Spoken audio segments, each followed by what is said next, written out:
Hi everyone! So first of all, thank you for bearing with me as I test the camera angles as I'm learning how to really fully utilize my setup thanks to my amazing husband. I just want to give him a shout out again. He's my most favorite tech guy. So I just love him so much, just want to shout him out. But today I felt inspired because I hit a milestone with my novel and it is the 10,000 word mark. And while that may not seem like the biggest milestone in the long run, I wanted to talk about it because I've been here before, but it feels different this time, and I want to tell you why, as well as give you 10 practical tips for the first 10,000 words of your novel.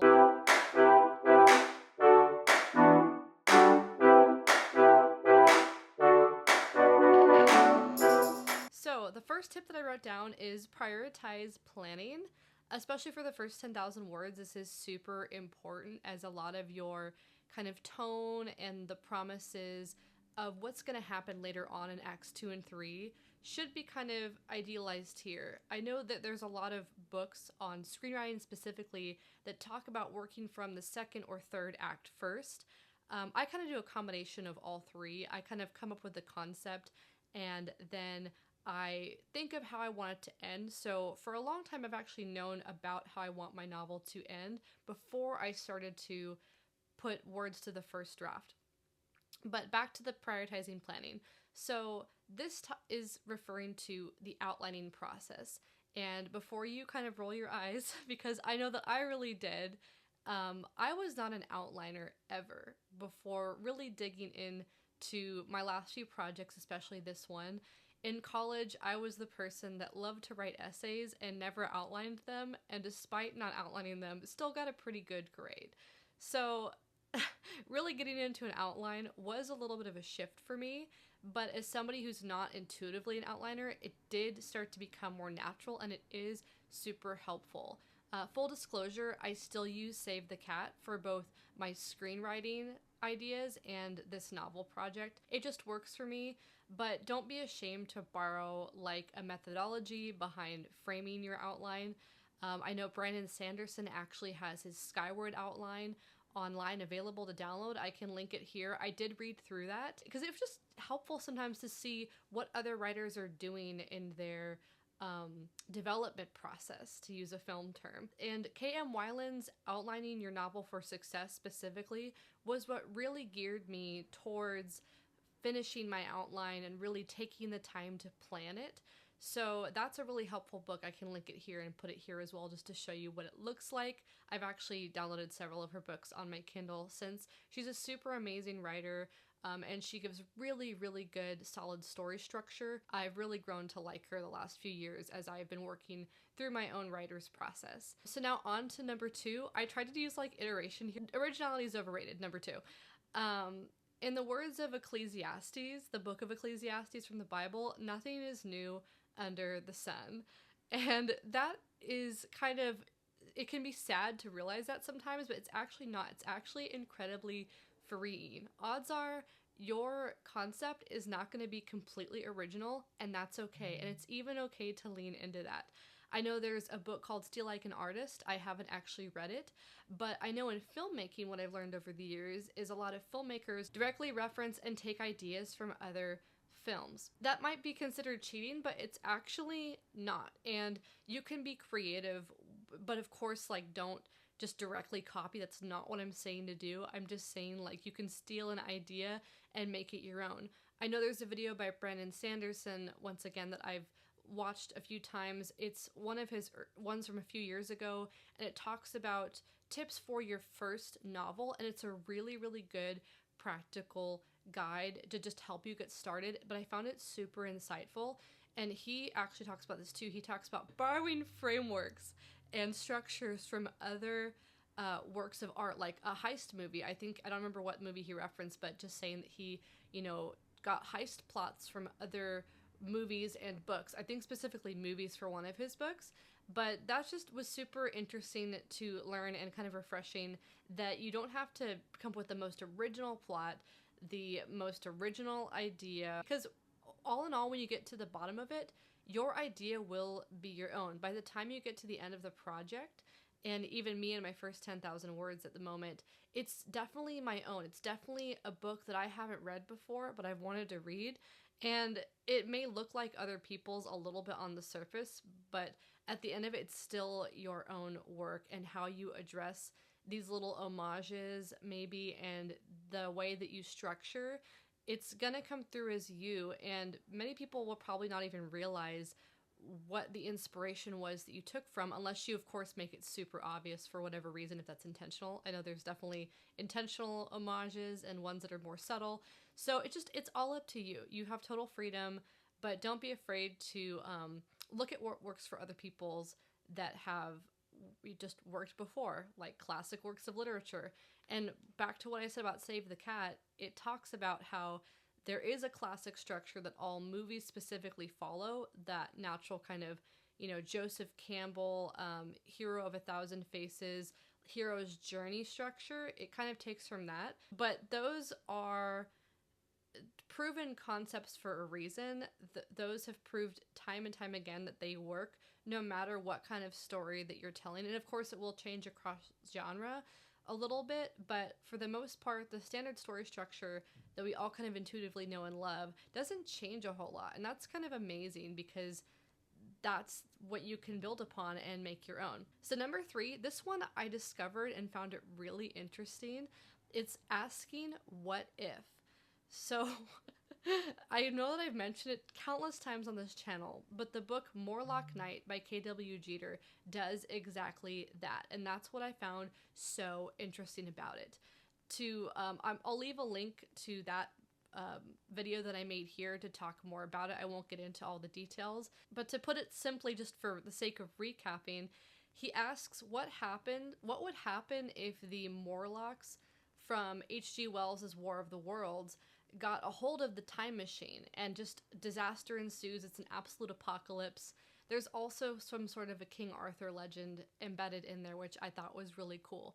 So that amalgamation kind of really inspired me and made me think this is the kind of book that I kind of want to write a little bit. Like, it kind of matches like what I like in a book lately. So that sounds so weird, but asking what if is so powerful, and I feel like it spurred most of how my concept is looking at the moment. It kind of spurred the plot of my own novel. And I won't get into it because it's not released, of course, but asking what if is a really, really powerful tool. Don't underestimate it, because sometimes asking, even if it's not what if, asking one single question could define your entire novel. Number 4, this is more of a practical tip. One for me, definitely. Take your time, but not too much time. So full disclosure, I am already a full-time writer. I won't say to what capacity, but it is my job. So for me, it is more difficult to kind of carve out the time and to remain disciplined with writing this novel. I think I've written the first 10,000 words like in about 6 weeks, which actually isn't too bad considering all the writing that I've done.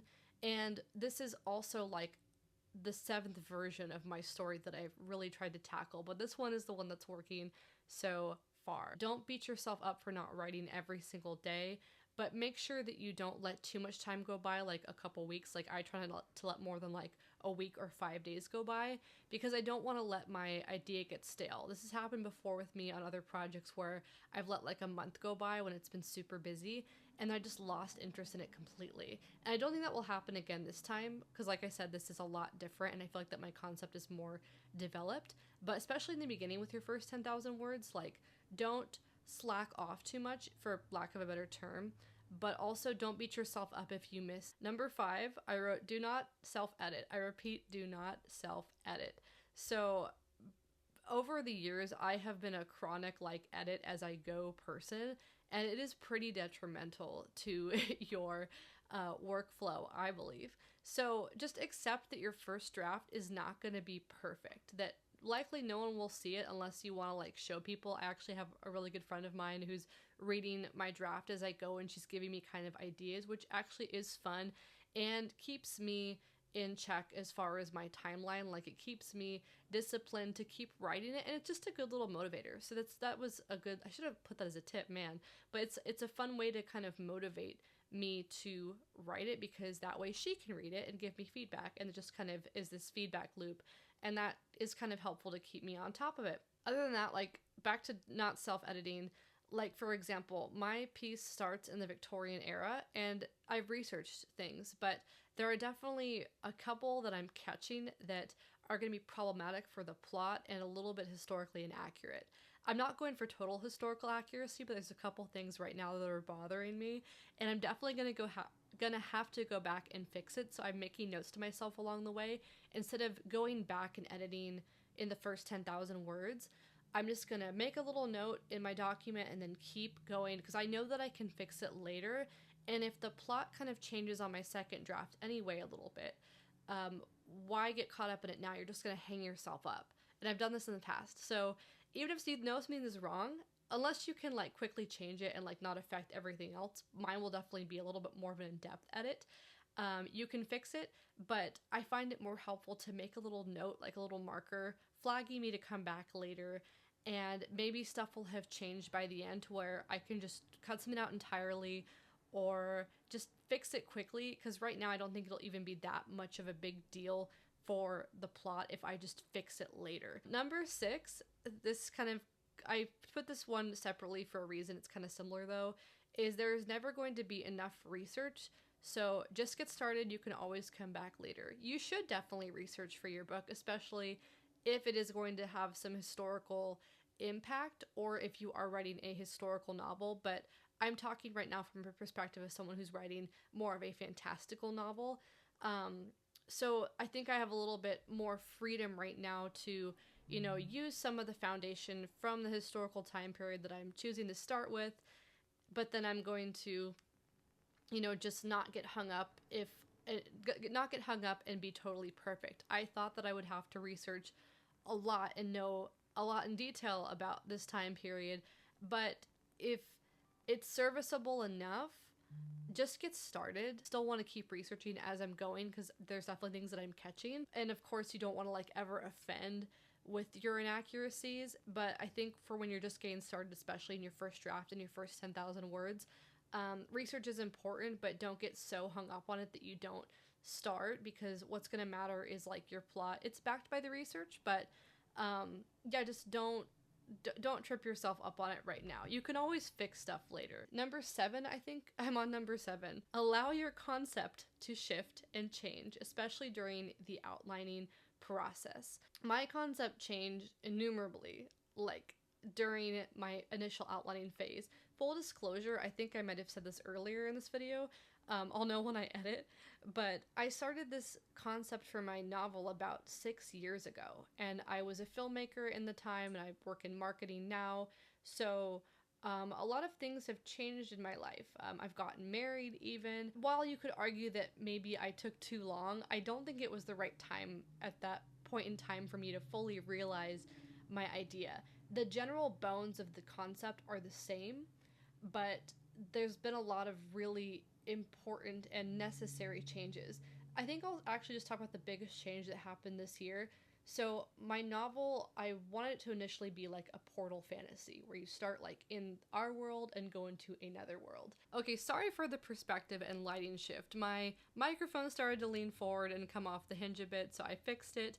And while it was happening, my camera here actually tilted because it adjusts when you move. And I thought that the whole world was tumbling down. I thought that the whole setup was coming down. It's not. It was just the camera. But anyway, I fixed it. So anyway, where were we? So I was on number 7. Sorry about that. The lighting will probably fix itself in a second, but it's looking a little dark at the moment. Back to what I was saying about number 7, about allowing your concept to shift and change, especially when you are outlining and planning. I didn't feel like that the real world setting was conducive enough to my idea. I had certain characters that were kind of more steampunk in nature and thought it was just the best course of action to eventually, when I figured this out, to just put it in a steampunk universe. I love the steampunk genre. I've read quite a bit of it. I never really considered like starting there first because, again, I was a bit afraid of the historical implications and being wrong, but it actually freed up my concept a lot, and it makes more sense and makes it feel a little bit more fantastical and fun, and I can kind of play off that a little bit. It's becoming a character in itself. The other concept was fine too, but I mainly changed it because it was set in my hometown, a little candy store, and it always felt like that I was writing two different stories within. Like, one was about the fantastical side and one was about a shop owner. And the character was just really boring. She wasn't like active. She owned this shop. I thought she was pretty interesting for that. But she wasn't the most proactive character. She wasn't moving the plot. And when I changed the setting, the character motivation completely shifted. My character became active. She was seeking something. She just became much more interesting instantly. And finally, I have a main character that I love. So allowing your concept to shift and change when you're starting out is important. Number 8, don't write for the market, but have an idea of how to market your book.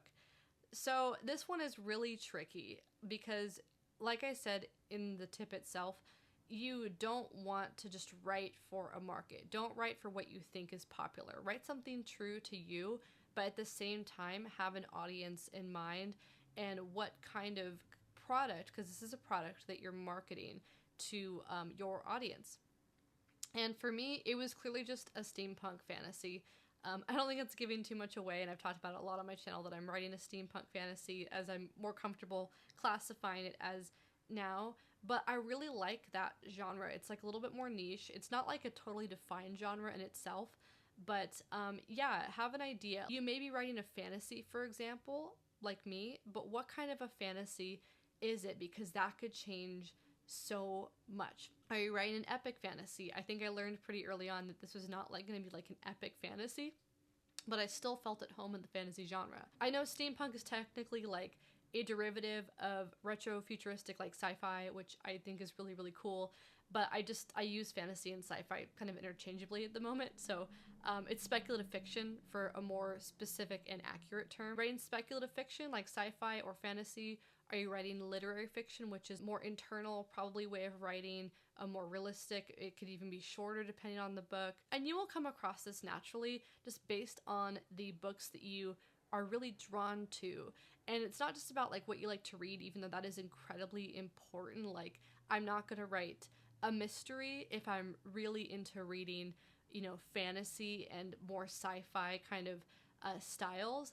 But also don't be afraid to pull from other genres. I've read other genres over my lifetime. I don't just read fantasy, and sci-fi, even though they are my favorites at the moment. But pulling from classic works, which I have done immensely, especially for this draft, or just other pieces of art like film, comic books, or graphic novels, you name it. So while it's important to define your product, don't just define it by other products in that same category, even though it is important. And I'll talk really just briefly about what's called spec novels that I've learned about. For example, like, are you gonna market your book like, this sounds like a Brandon Sanderson novel, or like a Ted Dekker novel? Not to date myself, but Ted Dekker was really popular when I was in high school. But just kind of looking at a current author in the market that you think you could fit in the same category of. And if you have a favorite author and you really look up to them, this will be easier.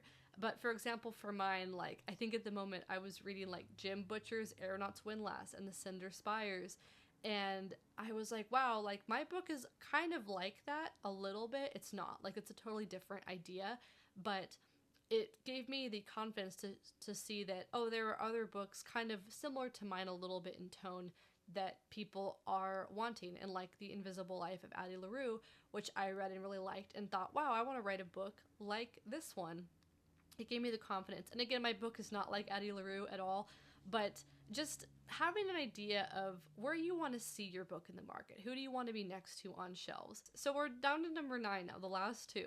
Number 9, and this is a pretty big one, I think, especially for new authors like myself, is don't get hung up on your prose. I think, especially the last few years and when I was younger, I was really hung up on prose. As a teenager, I would copy like the prose style of Edgar Allan Poe. I know he writes short stories and poetry, but I would copy that.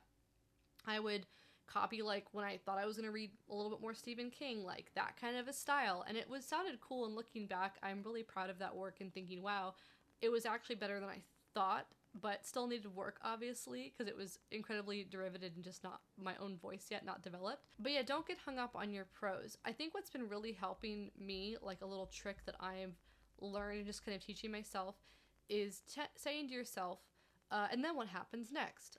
Don't worry about like the perfect word. Just think, okay, this happened, this is going on, and then what happens next? That's how I've kept myself from getting hung up on my prose, because it's gonna kind of naturally come out of you, especially if you've been writing for like a while. You probably have your own developed style. And it may shift from project to project depending on character needs. Don't try to force it. And again, to use Brandon Sanderson as an example, because he is one of the most prolific fantasy authors right now, specifically of epic fantasy, he's kind of known for having a rather plain prose style, which when I read his book Elantris, I actually really appreciated, because there was so much going on with like character names and like plots and locations and just the epic scale of the world. It was super helpful for me to just have it plainly stated to me. And then you don't even get hung up on the prose, if that makes sense. Like the story is the most important thing. And number 10, this has been really helpful for past projects for me. And now that I'm past those projects that weren't working, I think I can confidently use this as a helpful tip, is don't be afraid to abandon ship, but know when to stay on board. There have been projects in the past that I've worked on that I just refuse to give up or refuse to change course on. And then when I let them go, it ends up being like the best thing ever. And this could have been like another version of my novel that I'm working on, or just a project that I completely abandoned, because as a writer, you're going to probably have a lot of those. I have a novella that will never see the light of day that I thought was going to be a novel and ended up being a novella that I wrote. And I'm proud of it. I'm proud that I got it done, but no one's ever going to see it. And I don't think it was solid enough to go back and edit, but it was a good exercise for me. And every failed project is not a failure, but a learning experience. Sometimes our feelings can be deceptive, and when we're in the middle of a tough run through like a scene or something, or just maybe we're a little bit getting tired of a couple characters because we're almost through our novel, it can be tempting to say, okay, is it even worth it anymore? And it totally is. But again, like I just said, feelings can be deceptive. Is it a need to totally abandon it, or are you just having a tough day? Maybe you can like sleep on it and come back, or maybe you can work on another part of the story, like another scene. I don't really skip scenes in my book, but I know this is helpful for some people. If you're really trying to force a project for a long period of time, it's just not working and just not progressing, maybe you need to take an honest look and think, would I do better with a fresh start? Maybe you don't even have to change the idea entirely. Like for me, it was a few simple things as like character and setting, which, okay, simple. Those are really, really big, important things, but it didn't lead me to totally abandoning everything with the story. It just kind of changed. But I think that we all intuitively know when something's not working. That was a lot, but I hope that was helpful. And this is a long video, I think. I think I'm at like 45 minutes of filming. Definitely, hopefully won't be 45 minutes when I edit this. It's going to be probably a third of it, but I hope this was helpful. God bless all of you, and I wish you the best on your writing journey. Stay with it. You're doing awesome, and just know that I'm right there going through the same thing, and I hope this was super helpful. Let me know in the comments what other tips you'd like to see next, or what other parts of the process you want me to talk about, like when it comes to writing a novel, because this channel is called Road to Novel. And also give me a few of your favorite writing tips below, because odds are there's thousands of tips I have not included on here. I gave 10, but there's so many more that I probably haven't even heard of, and I'm really curious to see what they are. So go ahead and give me one of your favorite writing tips. And also let me know where you are in your novel writing process, or if you're writing one. That is always really cool to hear too, because you realize how many people are trying to do this, and it can be inspiring, and just, we're all in this together. Anyway, that's all for now, and thank you so much. I look forward to seeing you again in the next one. Bye, guys.